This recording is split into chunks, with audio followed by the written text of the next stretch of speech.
नमस्कार विद्यार्थियों।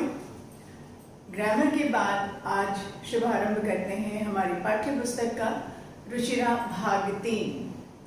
कक्षा 8 के विद्यार्थियों का स्वागत है। पहला पाठ सुभाषितानि। सुभाषित दो शब्दों के मेल से बना सु और भाषित। सु यानी शोभन, सुंदर, उत्तम, भाषित यानी कहा गया।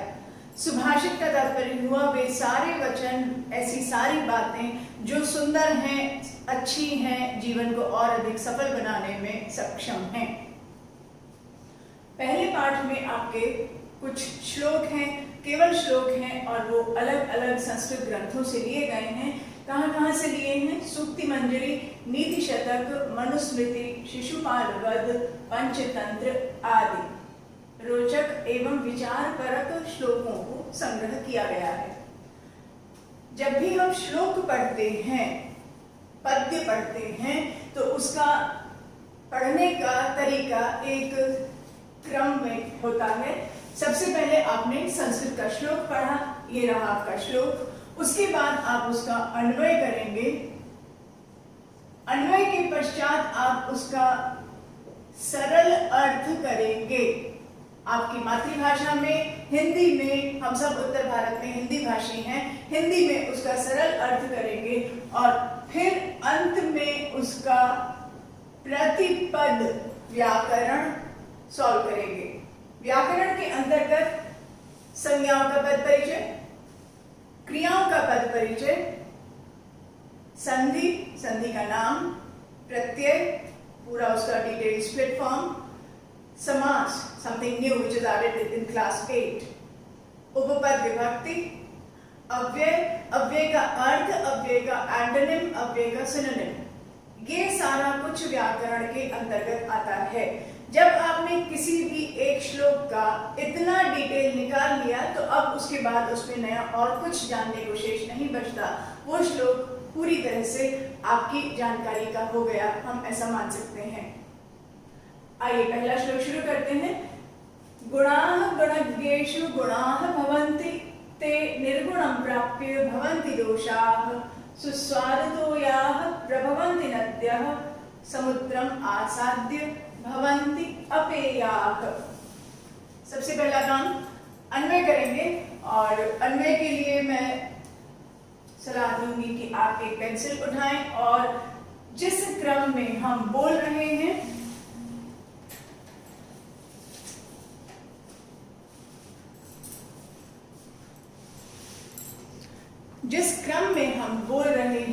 बिल्कुल उसी क्रम में आप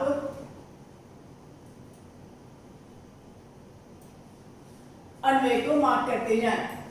गुणज्ञेषु गुणाः गुणाः भवन्ति, गुणज्ञेषु गुणाः कॉमा गुणाः भवन्ति, पूर्ण विराम, ते निर्गुणं प्राप्य दोषाः भवन्ति, पूर्ण विराम, नद्यः सुस्वादुतो याः प्रभवन्ति, कॉमा समुद्रम आसाद्य अपेयाः भवन्ति।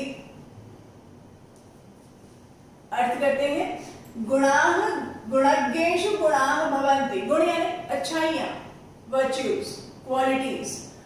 गुण, सभी गुण, सभी अच्छाइयां गुणवान लोगों में गुण के रूप में, अच्छाई के रूप में रहते हैं। निर्गुणम प्राप्य, गुणहीन मनुष्य में पहुंच करके, ते दोषाः भवन्ति, वे सब दोष हो जाते हैं, अवगुण हो जाते हैं, बुराई बन जाते हैं।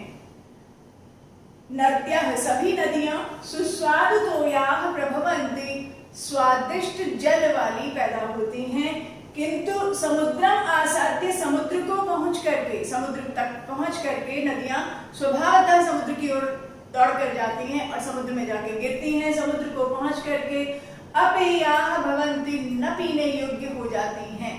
समुद्र के खारेपन से उन नदियों का जल भी खारा हो जाता है और न पीने योग्य, अनफिट फॉर कंजम्पशन हो जाता है।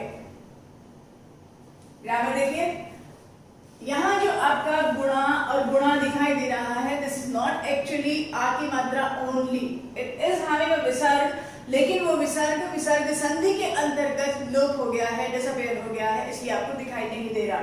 गुणाः गुणज्ञेषु गुणाः भवन्ति गुणज्ञेषु बालकेषु प्रत्यय से निकालिए गुणज्ञ पुल्लिंग सप्तमी बहुवचन बालकेषु गुणज्ञेषु प्राप्य प्रकृति प्रत्यय करिए प्र प्लस आप धातु ल्य प्रत्यय प्राप्य पहुंच करके प्रभवन्ति पैदा होती हैं प्रत्यय से निकालिए प्र उपसर्ग भू धातु लट लकार प्रथम पुरुष बहुवचन प्रभवन्ति। समुद्रम अलग कर दीजिए, आसाध्य अलग कर दीजिए, वर्ण संयोग से दोनों जुड़े हुए हैं, अलग किया। आसाध्य को निकालिए प्रकृति प्रत्यय आ उपसर्ग सद धातु ल्य प्रत्यय and meaning wise again same as प्राप्य। प्राप्य पहुंच करके आसाध्य पहुंच करके similar meaning, to synonyms coming in same one single shloka. भवन्ति प्लस अपेयाः अलग करिए, भवन्ति प्लस अपेयाः अलग किया आपने, बन गया यण संधि भवन्ति अपेयाः। पहला श्लोक समाप्त होता है आपका।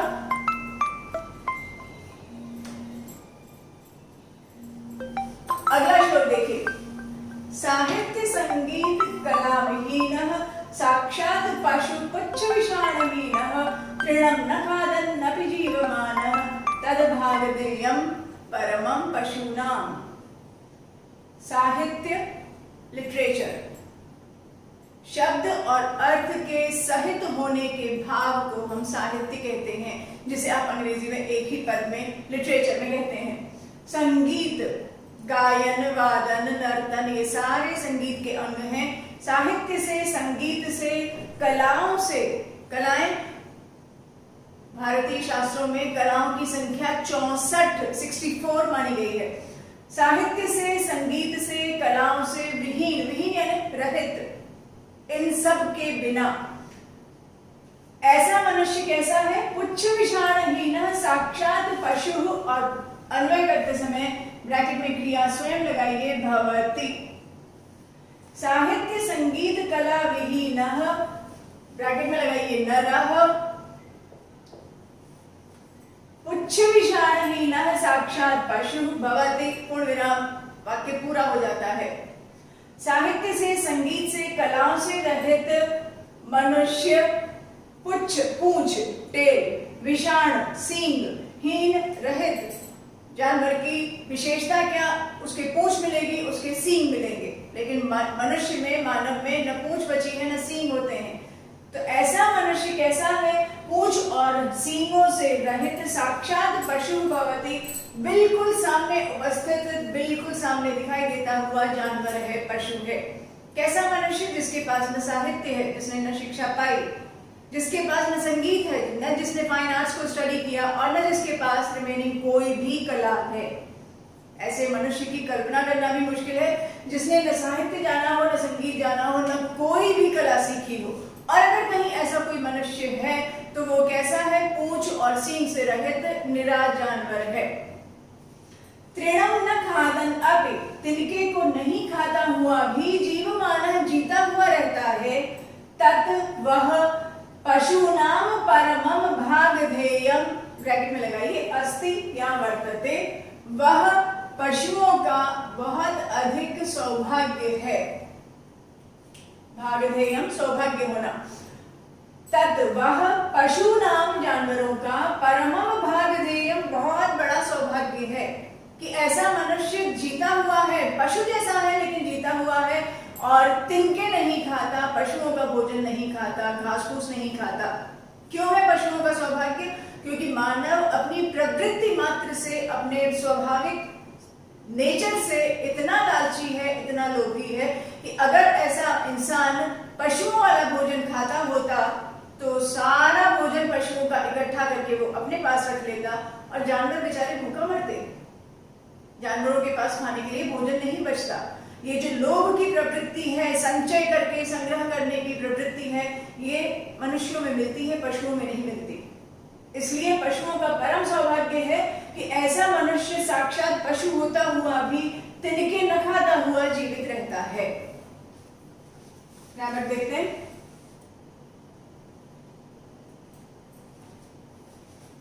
संगीत सम उपसर्ग है, गई धातु है और क्त प्रत्यय है। क्त प्रत्यय आपके इस साल के कोर्स का है तो बेहतर होगा कि आप जान लें।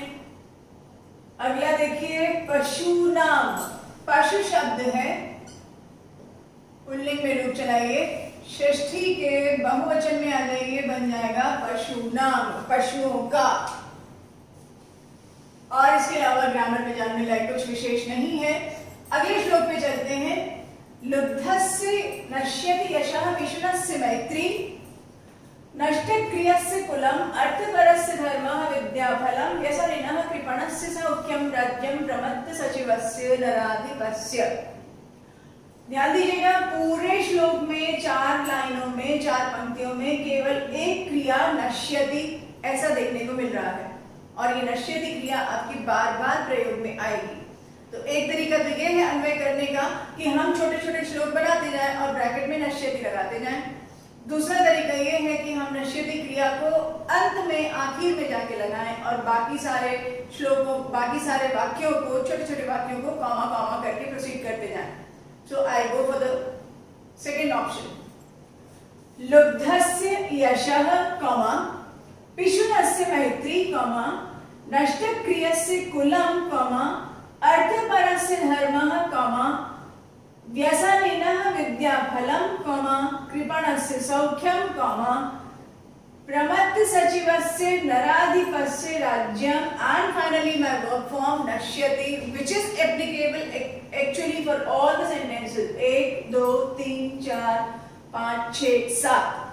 Total 7 sentences are coming out from one single slok out of these 4 lines, and this नश्यति is applicable for each one of them. यानी कि 7 टाइम्स में नश्यति लिखती, एक बार गिवन था 6 टाइम्स में और लिखती, इसकी बजाय मैंने पसंद किया कि नश्यति अंत में लगाऊंगी और बाकी सारे बिना वर्ब फॉर्म के छोटे छोटे वाक्य कॉमा करके कैरी ऑन करूंगी। देखिए मीनिंग क्या कहता है। लुब्धस्य यशः नश्यति, लुब्ध यानी लालची, लुब्ध धातु क्त प्रत्यय, लुब्ध धातु क्त प्रत्यय यानी कि लालची, ग्रीडी। लालची मनुष्य की कीर्ति, लालची मनुष्य की प्रसिद्धि, लालची मनुष्य की गुडविल नष्ट होती है। पिशुनस्य मैत्री नश्यति, पिशुन कहते हैं शिकायत करने के स्वभाव वाला, चुगलखोर, बात बात में कंप्लेन लेके दौड़ के जाने वाला। ऐसे चुगलखोर मनुष्य की मैत्री नश्यति, दोस्ती नष्ट हो जाती है, ऐसे व्यक्ति से कोई दोस्ती नहीं रखना चाहता। नष्टक्रियस्य कुलम नश्यति, जो नष्टक्रिय है, नष्टक्रिय का सीधा साधा हिंदी अर्थ निकालें तो कहेंगे निकम्मा, निठल्ला, जो कुछ काम नहीं करना चाहता, कोरा बैठ के खाना चाहता है, ऐसे मनुष्य का कुल यानी परिवार, वंश नष्ट होता है। अर्थपरस्य धर्मः नश्यति, अर्थ का यहाँ तात्पर्य है पैसा, जो केवल पैसे के बारे में सोचता है, ऐसे मनुष्य का धर्म यानी कर्तव्य नष्ट होता है। धर्म से संस्कृत में कभी भी रिलीजन को मत समझिएगा। रिलीजन उसका एक बहुत संकीर्ण अर्थ है। मंदिर जाना, पूजा करना, नमाज पढ़ना, सजदा करना, अलग अलग किस्म के कर्म कांड करना, अलग अलग सो कॉल्ड धर्मों के कर्म कांड करना is not dharma in Sanskrit. It is only and only simply fulfilling your duties, अपने कर्तव्यों का निर्वाह करना, उचित रूप से निर्वाह करना, ये है धर्म। तो जो केवल पैसे के बारे में सोचता है, हाय पैसा और पैसा ऐसा सोचता है, ऐसे मनुष्य का कर्तव्य नष्ट होता है। वो डेफिनेटली कभी भी अपनी ड्यूटीज को सही पूरा नहीं करता। व्यसनिनः विद्याफलम नश्यति, व्यसनी कहते हैं जो बुरी आदतों का शिकार है, ऐसे मनुष्य का विद्या रूपी परिणाम नष्ट होता है। आप सब अभी विद्यार्थी हैं, ग्रोइंग अप स्टेज में हैं, फॉर्मेशन ईयर्स हैं अभी आपके। आप अच्छी तरह ये बात समझ सकते हैं, जान सकते हैं, विजुलाइज कर सकते हैं कि अगर आप किन्हीं गलत आदतों के शिकार हैं, बहुत लंबे समय तक आप सोशल मीडिया पे बैठे रहते हैं, बहुत लंबा समय आप वीडियो गेम्स में लगाते हैं, बहुत लंबा समय आउटडोर गेम्स में लगाते हैं, किसी भी एक ऐसे एरिया में जो स्टडीज के अलावा है, उसमें अगर रेशियो प्रोपोर्शन से कहीं अधिक समय लगाते हैं तो वो आपका व्यसन है, बुरी आदत है, और ऐसे विद्यार्थी का विद्यारूपी परिणाम नष्ट होता है। डेफिनेटली उसके ग्रेड्स, उसके मार्क्स नीचे होते चले जाते हैं। कृपणस्य सौख्यम नश्यति, जो कंजूस है, जो कृपण है, ऐसे मनुष्य का सुख नष्ट होता है, उसका सुख चैन चला जाता है। प्रमत्त सचिवस्य नराधिपस्य राज्यम नश्यति, प्रमत्त कहते हैं लापरवाह, आलसी, अपने कर्तव्यों से लापरवाही करने वाला, ऐसे मंत्री वाले राजा का राज्य नष्ट होता है। राजा अपने नेशन का, अपने कंट्री का, अपने किंगडम का सुप्रीम हेड, वो अकेला तो सारे में घूम घूम के शासन नहीं चला सकता, तो वो अपने नीचे सचिव रखेगा, मंत्री रखेगा, मिनिस्टर्स रखेगा, और वो सारे मिलकर के अपने नीचे और अपने अपने अपने नुमाइंदे रखेंगे, और इस तरीके से वो पूरा सिस्टम चलेगा, राजा तक रिपोर्टिंग होगा, and finally the country will be working in a smooth manner. तो अगर मंत्री लापरवाह हैं तो ऐसे राजा का राज्यम नश्यति, राज्य नष्ट हो जाता है। यहाँ पर देखिए, लुब्ध से हमने किया, षष्ठी एक वचन है पुल्लिंग का, लुब्ध प्लस द। सेम अप्लाइज फॉर पिशुनस्य, पिशुन पुल्लिंग, षष्ठी एक वचन। कुलम अलग कर दीजिए, अर्थपरस्य अलग कर दीजिए, वर्ण संयोग हो रहा है। कृपणस्य इज अगेन पुल्लिंग, षष्ठी एक वचन। व्यसनिना इज आल्सो पुल्लिंग, षष्ठी एक वचन। ये रूप आपका पढ़ा हुआ नहीं है, छोड़ सकते हैं। नराधिप, नराधिप पुल्लिंग का षष्ठी का एक वचन, लेकिन नराधिप कैसे बना देखिए, नर प्लस अधिपः, दीर्घ संधि, नराधिपस्य, नर प्लस अधिप, दीर्घ संधि, नराधिप, एंड देन पुल्लिंग का षष्ठी का एक वचन। अगला श्लोक देखते हैं।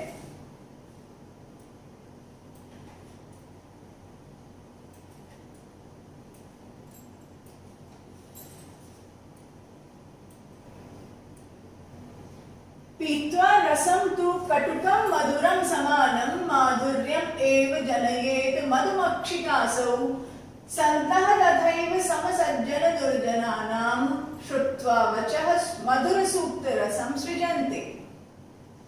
पहली दो लाइनों में एक बात कही, मधुमक्खी के बारे में कही, उसके बाद अगली दो लाइनों में सज्जनों के बारे में बात की। अब मधुमक्खी में और सज्जन में क्या समानता है वो पूरा श्लोक जब जान लेंगे तो बेहतर समझ में आएगा। अन्वय करते हैं। मधुमक्षिका असौ, असौ अलग निकाल लीजिए, और उसके बाद में सबसे पहले असौ से शुरू करेंगे। मधुमक्षिका प्लस असौ बन गया आपका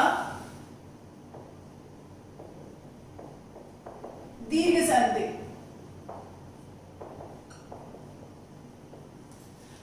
अन्वय करिए। असौ मधुमक्षिका, वह मधुमक्खी, कटुकम मधुरम रसम तु पीत्वा, कड़वे और मीठे रस को तो पी करके, समानम एवं माधुर्यम जनयेत, एक समान मिठास को पैदा करती है। मधुमक्खी कौन सी मिठास को पैदा करती है? शहद को पैदा करती है, जो अपनी मिठास के लिए उपमा दिया जाता है, सिमली दिया जाता है। तो वह मधुमक्खी कड़वे और मीठे रस को तो पी करके समान रूप से मिठास को, शहद को पैदा करती है। पूर्ण विराम। तथैव, तथा प्लस वृद्धि संधि, उसी तरीके से संतः यानी सभी सज्जन लोग, सभी भले लोग, सज्जन दुर्जनानाम वचः समम श्रुत्वा, भले लोगों की और बुरे लोगों की वाणी को समान रूप से सुन करके, मधुर सूक्त रसम सृजन्ति, सुंदर सूक्तियों वाले साहित्य को बनाते हैं। कबीर नाम सुना है? कबीर जिनके दोहे पढ़े जाते हैं, पढ़ाए जाते हैं, गाए जाते हैं, गीतों में ढलते हैं, भजन के रूप में गाए जाते हैं। तो कबीर जिसका जीवन, सारा जीवन उन्होंने समाज से प्रताड़ना को, बुराई को झेला, लेकिन क्या लिख करके गए? कभी किसी को बुरा नहीं कह के गए, ऐसा लिख करके गए, इतने सुंदर वचन लिख करके गए, इतने सुंदर दोहे लिख करके गए, पद लिख करके गए कि सैकड़ों सालों के बाद आज भी हम पढ़ते हैं, पढ़ाते हैं, गुनगुनाते हैं, उनसे सीख लेते हैं। सज्जन लोग भले लोगों की, बुरे लोगों की, सारी किस्म की वाणी को सुन करके मधुर सूक्त रसम सृजन्ति, उत्तम साहित्य को बनाते हैं। उसी तरह से जैसे मधुमक्खी कड़वे रस को, मीठे रस को पी करके समान रूप से मिठास को पैदा करती है। सपोज बगीचे में 50 किस्म के फूल खिले हैं और मधुमक्खी उनमें से हर एक पर बैठी, तो हर एक फूल से जो उसने नेक्टार लिया, जो पराग लिया, वो सारा का सारा एक ही स्वाद का तो नहीं होगा। अलग अलग किस्म के स्वादों का उसने ग्रहण किया और फिर उसके बाद जो उसने प्रोड्यूस किया, जो उसने स्वयं बनाया, वो पूरी शीशी शहद की ऊपर से नीचे तक एक ही मिठास वाली है। ऐसा नहीं कि कहीं थोड़ी सी कम है और कहीं थोड़ी सी ज्यादा है। जिस तरह से मधुमक्खी एक समान माधुर्य को जन्म देती है, वैसे ही सज्जन लोग एक समान सुंदर साहित्य को जन्म देते हैं। ग्रामर देखिए, पीत्वा, पा धातु है और त्वा प्रत्यय है। जनयेत, जन धातु को पठेत, विधिलिंग लगा करिए, प्रथम पुरुष एक वचन में आ जाइए। जनयेत, जनयेताम, जनयेयुः, पठेत, पठेनाम, पठेयुः। मक्षिका प्लस असो आपने ऑलरेडी कर लिया, दीर्घ संधि, तथा प्लस एव, वृद्धि संधि, तथा एव,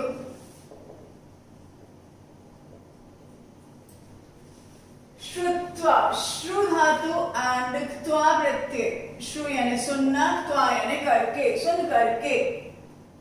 सृजन्ति, सृज धातु है, पठ के समान रूप चलाइए, पठति पठता पठन्ति, सृजति सृजतः सृजन्ति। लट लगा, प्रथम पुरुष बहुवचन। सो दिस कंप्लीट्स चौथा नंबर श्लोक। पांचवें में आते हैं। विहाय पौरुषम यो हि दैवम एव अवलंबते, प्रासाद सिंहवत् तस्य मूर्धनि तिष्ठन्ति वायसाः। ओके, सिंह वर्ड आप जानते हैं, सिंह यानी कि शेर, जंगल का राजा, और वायस कहते हैं कौवे को, क्रोज। सिंह कौन है? वनराज है, मृगराज है, जंगल का राजा है। अगर वो ऐसा सोचे कि मैं तो राजा हूं, दुनिया आकर के मेरी सेवा में खड़ी होगी, जाकर के किसी महल के ऊंचे टंगूरे पे जाके बैठ जाए कि उसके सामने भोजन किस्म का लाया जाएगा, परोसा जाएगा और वो मजे से भोजन करेगा, तो क्या ये वाकई संभव है? बिल्कुल भी नहीं। उस वनराज को, so called king of the jungle को भी एक छोटा सा खरगोश मारने के लिए जाने कितनी लंबी दौड़ लगानी पड़ती है, राइट? तो यही बात पहली लाइन में कहते हैं कि जो आपको अगर सफलता हासिल करनी है, जो आपको जीवन में लक्ष्य हासिल करना है, उसके लिए आपको स्वयं कर्मठ होना होगा, स्वयं परिश्रम करना होगा, केवल तभी आप उसे पा पाएंगे। पौरुषम विहाय, पौरुष यानी परिश्रम, मेहनत, श्रम, कर्मठता, कर्मण्यता। पौरुष को विहाय छोड़ करके यह जो मनुष्य ही निश्चित रूप से दैवम एव अवलंबते, दैव कहते हैं भाग्य को। देव एंड दैव काइंडली डिफरेंशिएट। सिंगल मात्रा देव यानी देवता, भगवान, डबल मात्रा दैव यानी कि भाग्य, किस्मत। मेहनत को छोड़ करके जो मनुष्य निश्चित रूप से भाग्य का सहारा लेता है, वो कैसा है? प्रासाद सिंहवत, महल के ऊपर बैठे हुए, महल के ऊपर बैठे हुए शेर के समान। तस्य मूर्धनि, उसके सिर पर, मूर्धनि सिर पर, मूर्धा सिर, सप्तमी एकवचन, मूर्धनि सिर पर, वायसा तिष्ठन्ति, कौवे मंडराते हैं। कौवे किसके ऊपर मंडराते हैं? डेड बॉडी के ऊपर, उसको नोच लेने के लिए, उसको खा लेने के लिए मरे हुए प्राणी पर कौवे मंडराते हैं, ओपन में, खुले में, जंगल में। तो कौवे का मंडराना यानी कि अब आपका नाश, विनाश सुनिश्चित है, उसके नाश को अब कोई नहीं रोक सकता। कैसा मनुष्य? वो जो कर्मण्यता को छोड़ करके, कर्मठता को, परिश्रम को छोड़ करके केवल भाग्य के भरोसे रहता है। ऐसा ही है वो जैसा शेर महल के ऊपर चढ़ के बैठा हो और उसके सिर पर कौवे मंडरा रहे हों कि जैसे ही ये शेर मरेगा वैसे ही हम इसे नोच के खाएंगे। तो ऐसे मनुष्य को विपत्तियां उसके ऊपर मंडराती रहती हैं, संकट उसके ऊपर आसपास उसके आते रहते हैं, क्योंकि वह परिश्रम नहीं करना चाहता, वो केवल भाग्य के भरोसे बैठा है कि मेरी किस्मत में लिखा है, मेरी रेखाओं में लिखा है, मेरे मस्तक पे लिखा है, तो मैं तो सफल होऊंगा ही। ऐसा कतई नहीं होता। ग्रामर देखिए, विहाय, विउपसर्ग, हा धातु, ल्यप प्रत्यय, दैवम एव अवलंबते, दैवम, दैवम अलग कर दीजिए, एव अलग करिए, अवलंबते अलग करिए। अवलंबते आपका आत्मनेपदी चल रहा है और इसका पद परिचय निकालूं तो बन जाएगा अव उपसर्ग, लंब धातु, लट लकार, प्रथम पुरुष एक वचन, मूर्धन्य, पद परिचय निकालिए, मूर्धन्य नपुंसकलिंग, सप्तमी का एक वचन। तिष्ठन्ति is quite simple, you should be knowing, सा धातु लट लकार, प्रथम पुरुष बहुवचन। अगला देखिए, पुष्प पत्र फल छाया मूल वल्कल दारुभिः धन्याः महीरुहाः येषाम विमुखम यान्ति नार्थिनः। पेड़ों के महत्व को बताया है, वृक्षों के इंपॉर्टेंस को बताया है। क्या कहते हैं? पत्र, पत्र यानी पत्ते, पुष्प यानी फूल, फल यानी फल, आम का फल, अंगूर का फल, सेब का फल, छाया यानी शेड, पेड़ों से मिलने वाली शेड, मूल यानी जड़ें, वल्कल यानी छाल। पुराने समय में किस्से कहानियों में, पुरानी कथाओं में पढ़िए आप, जो जंगल में रहते थे वो पेड़ की छाल के कपड़े पहनते थे, वल्कल। दारु लकड़ी, काष्ठ, तृतीया भक्ति बहुवचन। फूलों के द्वारा, अब यहां चूंकि तृतीया बहुवचन लगी है तो हमें 1 2 3 4 5 6 7 सातों शब्दों में तृतीया का बहुवचन यूज करना पड़ेगा। जब आप समास पढ़ेंगे तो आप जानेंगे ये द्वंद्व समास का एग्जाम्पल है, और यहाँ जो विभक्ति एंड में आ रही है वो सारे वर्ड्स पर अप्लाई हो जाती है। फूलों के द्वारा, पत्तों के द्वारा, फलों के द्वारा, छाया के द्वारा, जड़ों के द्वारा। अब कहेंगे कौन सी जड़? जड़ खाते हैं क्या हम? खाते हैं, वाकई में खाते हैं। आलू है, शकरकंदी है, अदरक है, हल्दी है, जाने कितने ऐसे पौधे हैं जिनकी जड़ों को हम सेवन करते हैं।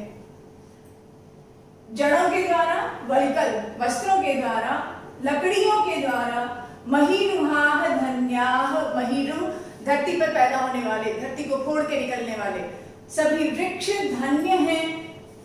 येषाम, जिनसे, अर्थिनः विमुखम न यान्ति। अर्थिन कहते हैं याचक को, भिखारी, मांगने वाला, बेगर। जिनसे सभी अर्थी, सभी याचक, विमुखम मुंह मोड़ करके, न यान्ति नहीं जाते हैं। मुंह मोड़ के चले जाना यानी निराश होकर चले जाना।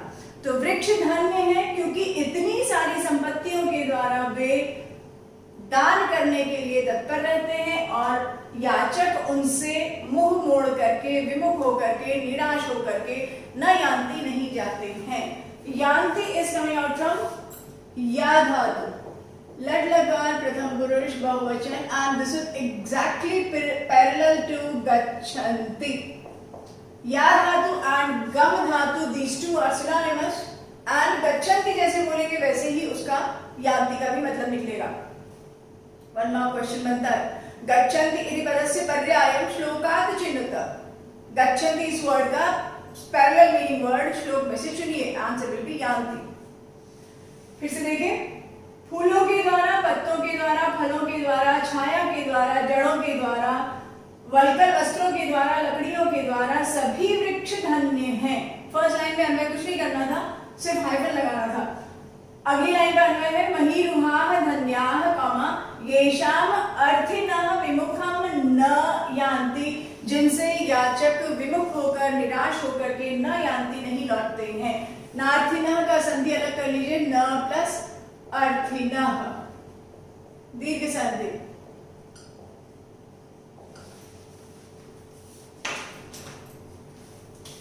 अर्थिनः का पद परिचय देखिए, अर्थिन पुल्लिंग का प्रथमा का बहुवचन। अर्थिन यानी आपने विद्यार्थी वर्ड पढ़ा है, विद्या प्लस अर्थी, विद्या का याचक, विद्या को चाहने वाला। अर्थिना सभी याचक जिनसे निराश होकर नहीं जाते हैं।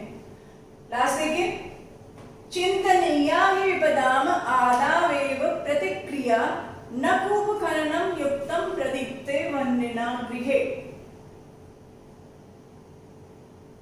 आपने हिंदी में मुहावरा पढ़ा होगा, का वर्षा जब कृषि सुखाने, समय चुके पुनि का पछताने। जब खेती सूख गई तो बारिश होने से क्या लाभ। या एक और सुना होगा आपने, आग लगने पे कुआं खोदना, ये उसी का संस्कृत वर्जन है। आदौ एव विपदाम आदौ एव प्रतिक्रियाः हि चिंतनीयाः। अन्वय देखिए, विपदाम आदौ एव संकट के आरंभ में ही, निश्चित रूप से ही, प्रतिक्रिया चिंतनीया उससे लड़ने के, उससे पार जाने के उपाय चिंतनीया सोचने योग्य होते हैं। गृहे वन्यना प्रदीप्ते, घर में आग लग जाने पर, कूप खननम न युक्तम, कुएं का खोदा जाना उचित नहीं है।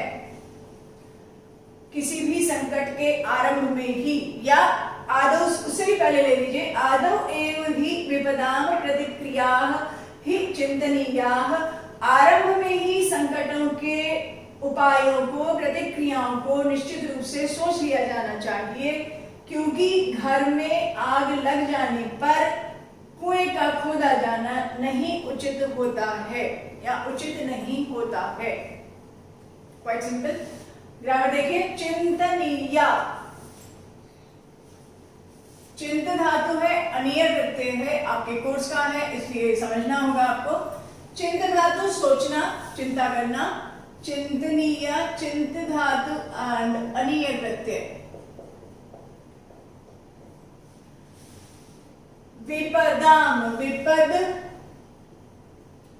स्त्रीलिंग, द्वितीय विभक्ति एक वचन, विपत्ति को, संकट को।